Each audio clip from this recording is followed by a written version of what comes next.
नमस्कार भैया बहनों। आज हम कक्षा 11वीं बायोलॉजी के अध्याय 3 पादप जगत के भाग 2 के बारे में पढ़ेंगे।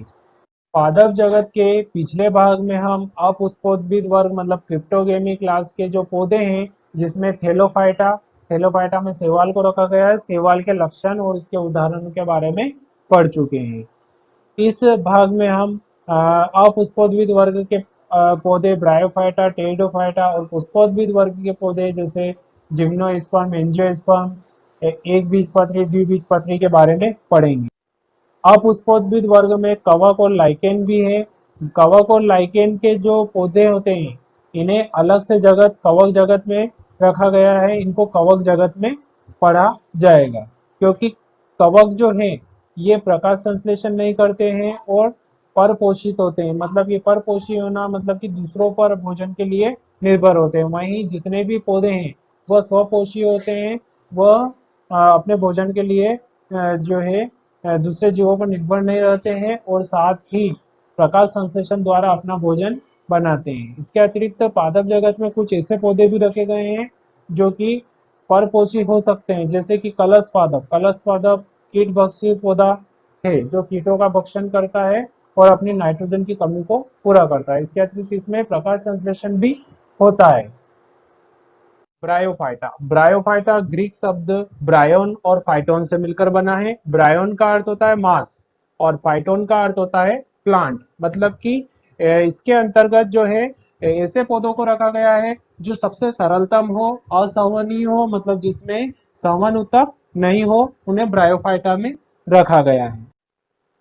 ब्रायोफाइटा में मॉस और लिवरवर्ट आते हैं। ये जो पौधे होते हैं ये पहाड़ियों पर नम स्थान जहां पर आर्द्रता या नमी होती है और छायादार क्षेत्रों में पाए जाते हैं। ये पौधे थेलोफाइटा और टेरिडोफाइटा के बीच की अवस्था दर्शाते हैं। इस प्रकार के पौधे जो है होते थेलोइड है। इनमें भी वास्तविक मूल, जड़, तना, पत्ती नहीं होती है, लेकिन जड़ के समान संरचना मतलब मूल सम, पत्ती सम, तना सम, मतलब जड़ के समान संरचना, पत्ती के समान संरचना और तने के समान संरचना में दिखाई देती है। लेकिन वास्तव में ये जड़, तना, पत्ती नहीं है। जैसे कि ये ब्रायोफाइटा पौधे हैं सभी, इसमें पत्ती के समान संरचना, तने के समान संरचना दिखाई दे रही है, लेकिन वास्तविक रूप में ये तना, पत्ती जड़ में विभेदित नहीं है, है ना। इसमें जो पौधे आते हैं वो सरलतम असंवहनीय पौधे आते हैं। मतलब इनके अंदर न तो जाइलम है और न ही फ्लोएम है। संवहन ऊतक का ये काम होता है जल और खनिज लवण का और साथ ही भोजन का स्थानांतरण करना संवहन ऊतक का काम होता है। ब्रायोफाइटा का जिस शाखा के अंतर्गत अध्ययन किया जाता है उसे हम बोलते हैं ब्रायोलॉजी। ब्रायोफाइटा में लैंगिक जनन, अलैंगिक जनन और कायिक जनन होता है। मतलब इसमें लैंगिक, अलैंगिक, कायिक विधि द्वारा जनन होता है। ब्रायोफाइटा ब्रायोफाइटा को पादप जगत का उभयचर कहा जाता है। जैसा उभयचर का नाम से स्पष्ट है कि ऐसे जीव जो कि जल और थल दोनों पर ग्रो हो सकते हैं, पाए जाते हैं। जैसे जंतु की बात करें तो जंतुओं में मेंढक एक उभयचर है जो थल पर भी रह सकता है और जल के अंदर भी रह सकता है। इसी प्रकार पादप की बात करें तो पादप जगत का उभयचर जो है उसे ब्रायोफाइटा में रखा गया है। मतलब ब्रायोफाइटा को पादप जगत का उभयचर कहते हैं, क्योंकि ये पौधे नम छायादार स्थानों पर तो पाए जाते हैं, जैसे नदियों के किनारे पर यहाँ पर पाए जाते हैं, लेकिन इनके निषेचन के लिए जल की आवश्यकता होती है, नमी की आवश्यकता होती है। इसमें जो लैंगिक जनन होगा लैंगिक जनन होगा वो जल के अंदर होगा। इस प्रकार से ब्रायोफाइटा को पादप जगत का उभयचर कहा जाता है। जैसा कि निषेचन नाम से स्पष्ट है कि जीव द्वारा अपने ही समान नई संतति उत्पन्न करने की क्षमता को निषेचन कहते हैं। इसी के साथ ब्रायोफाइटा के जीवन चक्र में गेमिटोफाइटिक और स्पोरोफाइटिक दोनों अवस्थाएं पाई जाती है। गेमिटोफाइटिक अवस्था में नर तथा मादा गेमिट युक्त पौधा बनता है और स्पोरोफाइटिक अवस्था में अलैंगिक बीजाणु बनते हैं जो कि अंकुरित होकर नए सुकाय का मतलब नए थैलोइड पौधे का जन्म देते हैं। ब्रायोफाइटा के अंतर्गत लिवरवर्ट और साथ ही मॉस आता है। लिवरवर्ट में मर्केंसिया, मॉस में फ्यूनेरिया आता है। इसके अतिरिक्त ब्रायोफाइटा में रिक्सिया इसका उदाहरण है। अब हम पढ़ते हैं लिवरवर्ट के बारे में, मतलब मार्केंसिया। यह किसके अंतर्गत रखा गया है?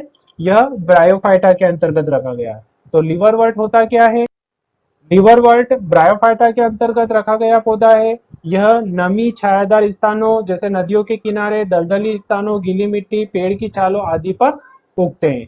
और साथ ही इनका पादप काय थैलसाब होता है। मतलब कि कहने का मतलब है कि पादप काय मतलब पादप का शरीर, जो पौधे का जो पूरा शरीर होता है वो थैलोइड आकार का होता है। इसमें जड़, तना, पत्ती नहीं होती है। जैसे कि ये पूरा एक लिवरवर्ट मार्केंसिया है। अब लिवरवर्ट में अलैंगिक जनन थैलस के विखंडन अथवा विशिष्ट संरचना, जिसे हम जेमा बोलते हैं, के द्वारा होती है। अलैंगिक जनन का अर्थ यह होता है कि जैसे कोई भी जीव है, उसके ही समान नए जीव का निर्माण होना। इसमें किसी प्रकार से नर तथा मादा गैमीट भाग नहीं लेते हैं और उस जीव के समान ही उसी के हूबहू संरचना विकसित होना अलैंगिक जनन के अंतर्गत आती है। जैसे कि इस लिवरवर्ट पौधे के अंदर ये जेमा कब बने, मतलब कि जेमा के समान संरचना बनी, यहाँ पर इसमें अलैंगिक जनन हुआ है और इस पौधे के समान ही नए पौधे की संरचना बनने लग गई है। तो इसे हम एक प्रकार से जेमा कप के नाम से जानते हैं। जेमा हरी बहुकोशी की अलैंगिक कलियां हैं। ये छोटे छोटे पत्रों, जिन्हें जेमा कप कहते हैं, में स्थित होती है। यहाँ से नया पौधा भी जन्म ले सकता है। यह जो लिवरवर्ट है, इसमें जो पौधे में ऊपर की ओर देखें तो ये स्त्रीधानीधर है। स्त्रीधानीधर मतलब कि इसमें जो गेमिटोफाइटिक अवस्था में देखें तो इसमें ये मादा जो है गेमिटोफाइटिक अवस्था है, स्त्रीधानीधर है। और साथ ही इसी लिवरवर्ट पौधे में यहाँ पर यह पुधानीधर है, मतलब कि नर भाग है। इस प्रकार से एक ही लिवरवर्ट के अंदर नर तथा मादा भाग पाए जा सकते हैं। और जैसे नर और मादा भाग जो है पाए जाते हैं, उसे हम गेमिटोफाइटिक अवस्था कहते हैं।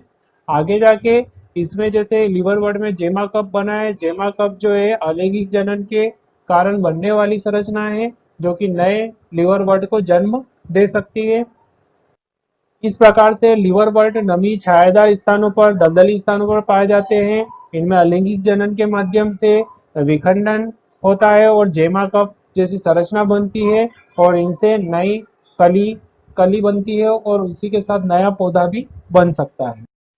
ये पौधे जो होते हैं अपने पैतृक पादप से अलग हो जाते हैं और इससे एक नया पादप उग जाता है। मतलब कि जेमा कप से जब नया इसका कोई भाग अलग होगा तो उससे एक नया पौधा लिवरवर्ट बन जाएगा। और नया पौधा बनने के बाद वह दूसरी जगह पर, दूसरी नमी छायादार स्थान पर उगने लग जाएगा। इसमें लैंगिक जनन के दौरान नर तथा मादा लैंगिक अंग या तो उसी थैलस पर बनते हैं या दूसरे थैलस पर बनते हैं। जैसा कि इसमें यह मादा भाग है और यह नर लैंगिक भाग है। ये या तो एक ही पौधे पर भी बन सकते हैं और या अलग अलग पौधे के भाग पर भी बन सकते हैं। थैलस का अर्थ होता है थैलोइड संरचना, जो कि जड़, तना, पत्ती में विभेदित नहीं होते हैं। इसकी स्पोरोफाइट अवस्था, स्पोरोफाइट अवस्था में एक पाद, सीटा और कैप्सूल होता है। पाद, सीटा और कैप्सूल होता है, जिसमें मियोसिस के बाद कैप्सूल में स्पोर बनते हैं, बीज के समान संरचनाएं बनती है। स्पोर से अंकुरन होने के कारण मुक्त जीवी युग्मोद्भिद पौधा बनता है। कहने का मतलब है कि स्पोरोफाइटिक अवस्था में इसमें एक पाद मतलब आधारी भाग, सीटा मतलब कि मध्य भाग और कैप्सूल मतलब ऊपरी भाग बनेगा। और कैप्सूल में मियोसिस होगा और मियोसिस के दौरान कैप्सूल के अंदर स्पोर्स बनेंगे छोटे छोटे। और ये स्पोर्स आगे जाकर नमी युक्त छायादार स्थान पर अंकुरित होंगे और अंकुरित होने के बाद नए युग्मोद्भिद पौधे का निर्माण करेंगे। अब हम पढ़ते हैं मॉस या फ्यूनेरिया के बारे में। मॉस या फ्यूनेरिया को भी ब्रायोफाइटा के अंतर्गत रखा गया है। यह भी नम छायादार स्थानों पर पाए जाते हैं। इसमें भी गेमिटोफाइटिक मतलब युग्मोद्भिद और स्पोरोफाइटिक मतलब बीजाणुद्भिद अवस्थाएं पाई जाती है, जैसा कि हमने अभी लिवरवर्ट में पढ़ा था। जीवन चक्र की प्रभावी अवस्था इसमें युग्मोद्भिद होती है। ये वाली अवस्था जो है इसकी प्रभावी अवस्था होती है। अब इसकी दो अवस्था होती है। पहली अवस्था प्रथम तंतु अवस्था, जो स्पोर से बनते हैं। यह विसर्पी, हरा, शाखित और प्राय तंतुमयी होता है। मतलब कि प्रथम अवस्था में जब स्पोर से जब पौधा ग्रो होगा, उगेगा, तो स्पोर से जब पौधा ग्रो होगा तो उसमें प्रथम तंतु अवस्था बनेगी। और तंतु अवस्था जब बनेगी, पौधा जब धीरे धीरे बढ़ने लगेगा तो वो विसर्पी मतलब कि फैलने लगेगा, हरा होगा, शाखित अपनी शाखाएं बनाएगा और इस अवस्था को हम तंतुमय अवस्था कहते हैं।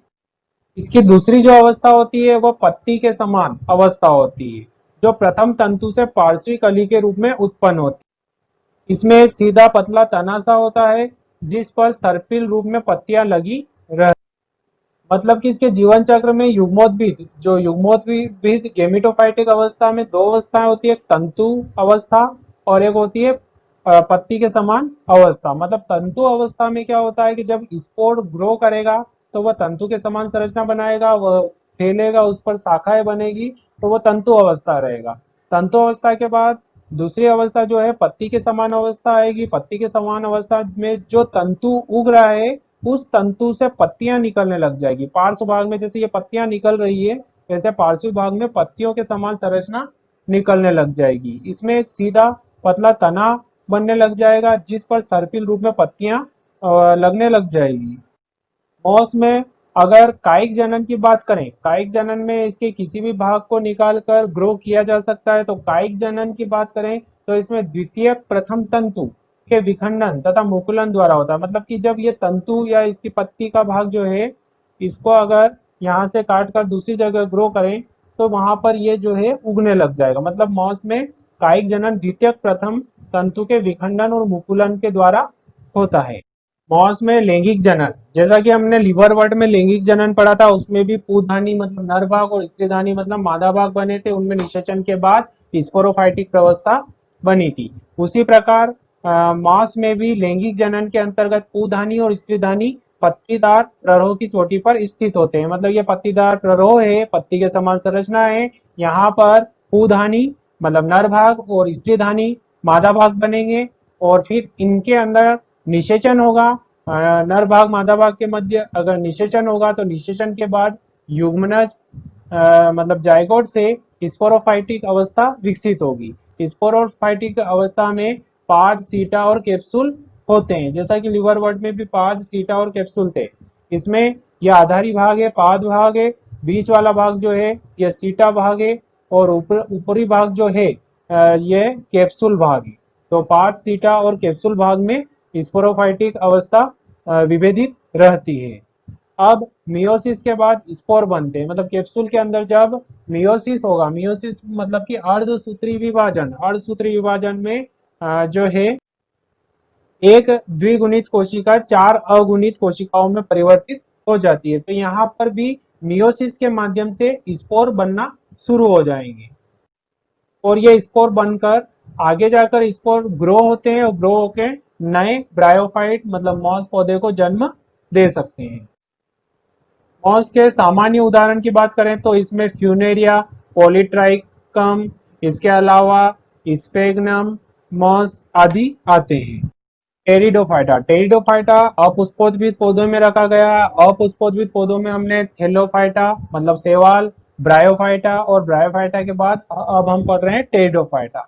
टेरिडोफाइटा ये जो पौधा है जैसे सेलेजिनेला का एक डायग्राम दिख रहा है, इसमें कुछ पत्तियां दिख रही है, जड़ मतलब मूल दिख रही है और स्तंभ मतलब कि तना दिख रहा है। मतलब कि ये पौधा जो है जड़, तना, पत्ती में विभेदित हो चुका है।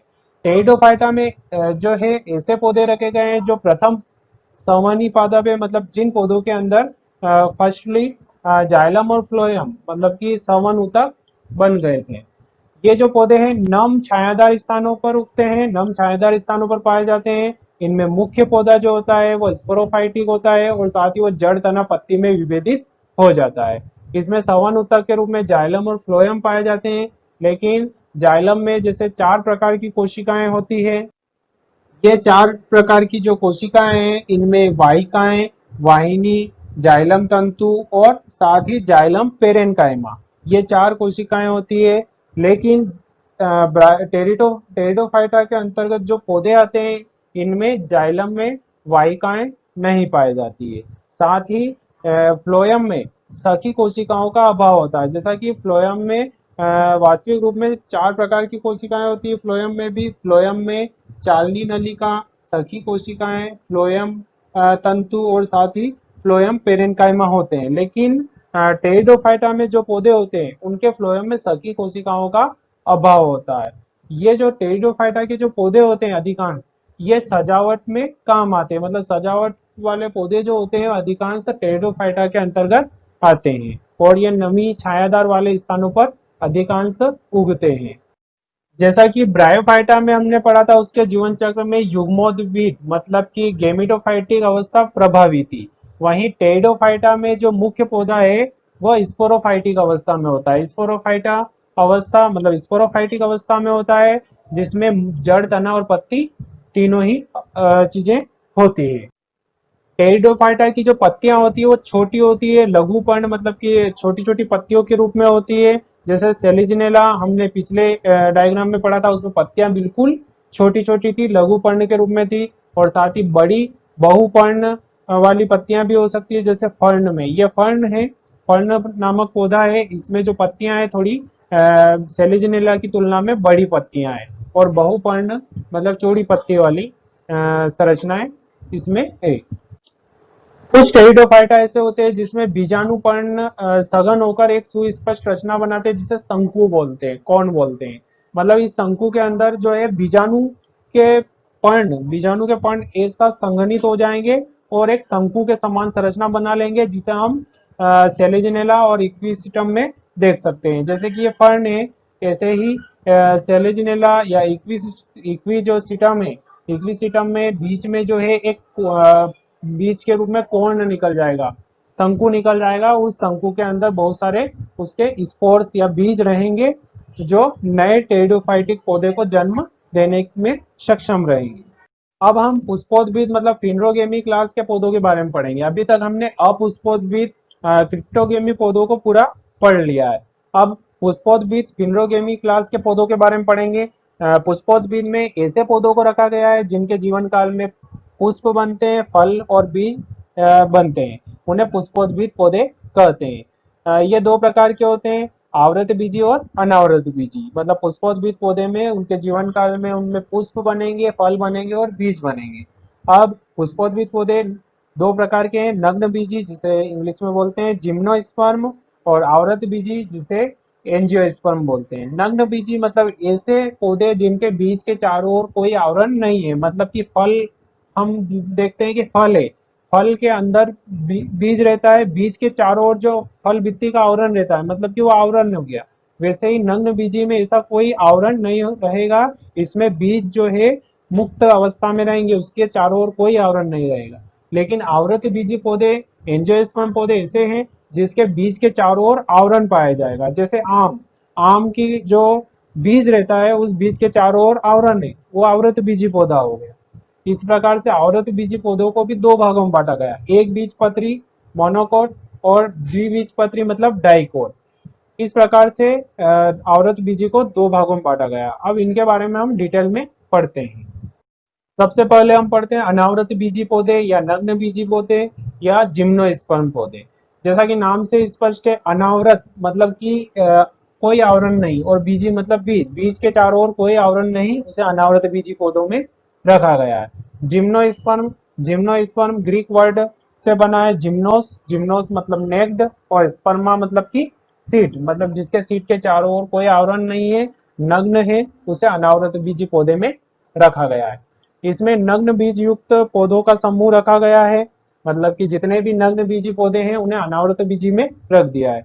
इनमें बीजांड स्पोरोफिल्स में उपस्थित रहता है। स्पोरोफिल्स मतलब स्पोर्स को रखने वाला एक संरचना होती है, वो स्पोरोफिल्स होता है, बीजांड उसके अंदर प्रेजेंट रहता है। ये पौधे भी जो होते हैं बहुवर्षीय होते हैं, अधिक सालों तक जीवित रह सकते हैं। जिम्नोस्पर्म में मध्यम अथवा लंबे वृक्ष तथा झाड़ियां होती। इस पौधों, इस प्रकार के पौधों के अंतर्गत जो है मध्यम आकार के लंबे वृक्ष और कुछ झाड़ियां सम्मिलित की गई है।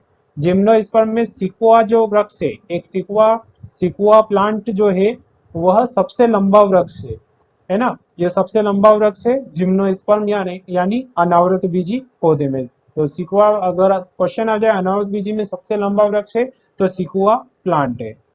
अनावृत बीजी जो नग्न बीजी पौधे हैं इनकी जड़ें अधिकतर जो है मूसला प्रकार की होती है। मूसला जड़ मतलब कि ऐसी जड़ें जो बहुत अधिक गहराई तक जाती है और आकार में जो है मोटी होती है ना, मूसला जड़ अधिकांश किस्में होती है। इसके कुछ जीनस की मूल कवक के साथ सहयोग कर लेती है। मतलब कवक जो है, फंगस जो है, वह जो परपोषी होता है, दूसरे से अपना भोजन लेता है। मतलब इनकी जो कुछ जीनस की जो जड़ें होती है वो कवक के साथ सहयोग कर लेती है, जिसे कवक मूल के नाम से जानते हैं। यह पाइनस में देखी गई है। अब कवक मूल मतलब कि कवक पौधे को जो है पौधे के साथ में उसकी जड़ के साथ रहता है और उसकी जड़ से पोषण लेता रहता है। इसे हम कवक मूल के नाम से जानते हैं। कुछ की छोटी विशिष्ट मूल नाइट्रोजन स्थिर करने वाले साइनोबैक्टीरिया के साथ सहयोग कर लेती है, जिसे प्रवाल मूल के नाम से जानते हैं। जैसे साइकस में इसकी जड़ में जो साइनोबैक्टीरिया जुड़ जाएगा और साइनोबैक्टीरिया जुड़ जाएगा तो उसे हम बोलेंगे प्रवाल मूल। जिम्नोस्पर्म में पत्तियां जो है अधिक से अधिक ताप और नमी और साथ ही वायु को भी सहन कर सकती है। साथ ही इनकी जो पत्तियां होती है उनकी संरचना कुछ इस प्रकार से होती है कि वह अधिक ताप नमी को सहन कर सके और साथ ही उसमें जल की हानि भी कम हो। जैसे सक्वाकार जो पौधे हैं उनमें पत्तियां सुई के आकार की होती है, मतलब तीखी तीखी होती है। इनकी पत्तियों का सतह क्षेत्रफल भी कम होता है और साथ ही उसके ऊपर क्यूटिकल का आवरण भी होता है, जिसके कारण की अधिक प्रकाश भी पड़ेगा तो उसके अंदर से जल की हानि नहीं होगी, वाष्पोत्सर्जन नहीं होगा। जैसा कि यह साइकस है, यह एक अनावृत बीजी पौधा है। इसमें अपन देखते हैं जैसे पत्ती है, पत्ती का क्षेत्रफल भी कम है ना। इसी प्रकार ये पाइनस है, पाइनस के पौधे में देखो पत्ती बिल्कुल सुई के आकार की है। इसी इसी प्रकार जिंको बाइलोवा है, यह भी एक अनावृत बीजी पौधा है। इफेड्रा जो है यह भी एक अनावृत बीजी पौधा है। इस प्रकार से अनावृत बीजी पौधों के बारे में हमने पढ़ा है। अब हम पढ़ते हैं आवृत बीजी पौधे, एंजियोस्पर्म। आवृत बीजी पौधे जैसा कि नाम से स्पष्ट है कि ऐसे पौधे जिनके बीज के चारों ओर आवरण पाया जाता है उसे आवृत बीजी पौधे कहते हैं। एंजियोस्पर्म जिसमें कि सीड के चारों ओर, बीज के चारों ओर एक प्रकार का कवर हो, आवरण हो, उसे हम एंजियोस्पर्म कहते हैं। मतलब बीज के चारों ओर आवरण जो पाया जाता है, आवृत बीजी पौधे। मतलब आप देखते हैं जैसे फल है, फल के अंदर बीज है, तो बीज के चारों ओर जो फल वित्ती का जो आवरण है वो आवृत बीजी पौधे के अंतर्गत ही आ गया है। इसमें पुष्प धारण करने वाले जितने भी पौधे हैं उन सभी को आवृत बीजी में रखा गया है। इनका पौधा भी जड़ तना पत्ती में विभेदित होता है। यह जो पौधे होते हैं सभी प्रकार के वातावरण मतलब पर्यावरण में पाए। अब बात करते हैं सबसे छोटे आवृत बीजी पौधे। सबसे छोटे आवृत बीजी पौधे का नाम है वॉल्फिया। यह जो दिख रहा है यह वॉल्फिया है, यह सबसे छोटा आवृत बीजी पौधा है। और साथ ही सबसे बड़ा जो आवृत बीजी पौधा है वह यूकेलिप्टस है। यूकेलिप्टस आप सामान्य वातावरण में देखते हैं, यूकेलिप्टस जो है सबसे बड़ा आवृत बीजी पौधा है। अगर क्वेश्चन आ जाए कि सबसे छोटा आवृत बीजी पौधा तो वॉल्फिया, सबसे बड़ा आवृत बीजी पौधा तो यूकेलिप्टस। जैसा कि ये यूकेलिप्टस है, यूकेलिप्टस जो है सबसे बड़ा आवृत बीजी पौधा है जो कि सामान्य रूप से हमें दिख जाता है।